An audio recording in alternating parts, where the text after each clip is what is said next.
आइए बात कर लेते हैं उस अदृश्य लुटेरे की जो अब तक करोड़ों के जेवरात को लील गया है और एक के बाद एक बैंक को अपनी जद में लेता जा रहा है। दरअसल कानपुर के सेंट्रल बैंक ऑफ इंडिया के लॉकर में रखे करोड़ों के जेवरात गायब हो चुके हैं। ये गुत्थी अभी तक सुलझी नहीं है कि आखिरकार खजाना खाली कैसे हो रहा है, ये कौन कर रहा है।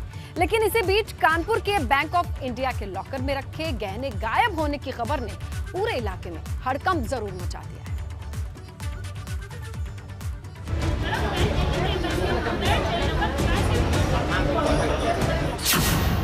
जेवरात लील रहा लॉकर, एक के बाद एक ग्राहक हो रहे शिकार। कानपुर का सेंट्रल बैंक ऑफ इंडिया के बाहर ग्राहकों की चहलकदमी है और ये किसी लोन या फिर ऑफर की देन नहीं है, बल्कि एक ऐसी सनसनीखेज मामले की वजह से है जिसने इस बैंक के ग्राहकों की रातों की नींद उड़ा रखी है। पिछले एक महीने से लगातार कई ग्राहक जब इस बैंक में आकर अपना लॉकर खोलते हैं तो खजाना खाली मिलता, यानी उनकी कमाई से बनाई गई सारी जमा पूंजी गायब नजर आती है।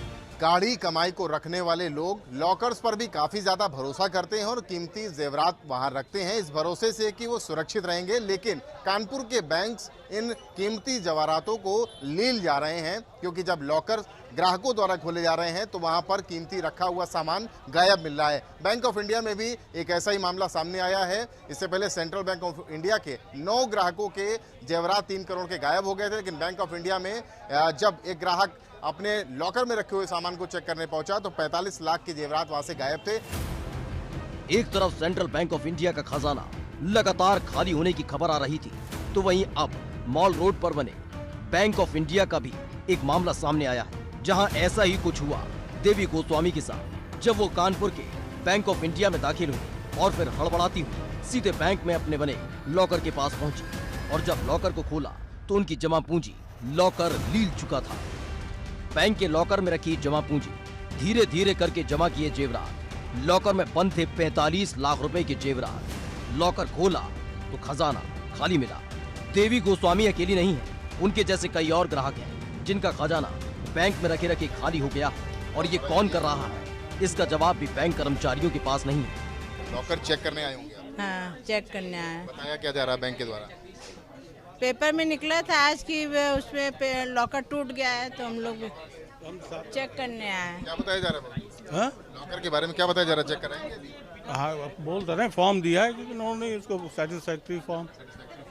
हाँ, तो अब इसको भर करके लोग खोल के देखे पहले क्या पोजीशन है। भरोसे से रखा होगा, अपने बड़े भरोसे से सामान रखा होगा। बिल्कुल भरोसा ही है, तभी यहाँ आए, किराया देते हैं। जब इस तरीके की खबरें आती हैं तो क्या दिमाग में आता है, जहन में आता है? अब जहन में तो जो सब सही मिले यही आता है। कब से आपका लॉकर? 2013 से। जब ये खबरें निकल के आ रही कि लॉकर में रखा हुआ सामान सेफ नहीं है तो क्या करें?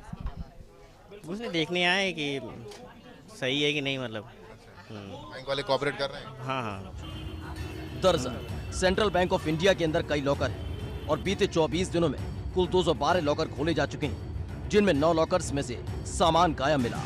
इनमें से करीब 3 करोड़ के गहने गायब मिले। जब आपने ये खबर सुनी तो आप आए हैं, बैंक आए हैं? बस चेक करने आए कि सामान क्या है क्या चेक है। करने आए? जी जी जी। आपका भी लॉकर है? हम लोग साथ ही हैं। अच्छा, ये कितने साल पहले आपका लॉकर आपने लिया था? याद नहीं है प्रॉपर, काफी टाइम हो गया। लॉकर बंद करने क्यों आ गए? बंद, कोई सिक्योरिटी नहीं रह गई तो बंद ही करेंगे।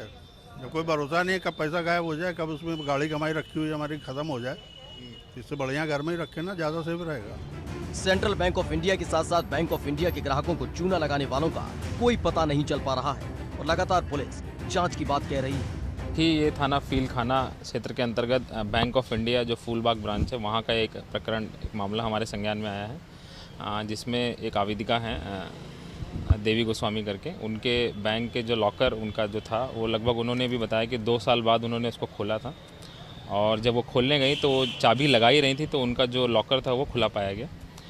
हम लोग मौके पे भी गए थे, वहाँ पे उसके लॉकर को भी देखा गया, जो उनके बेटे थे वो भी साथ में थे।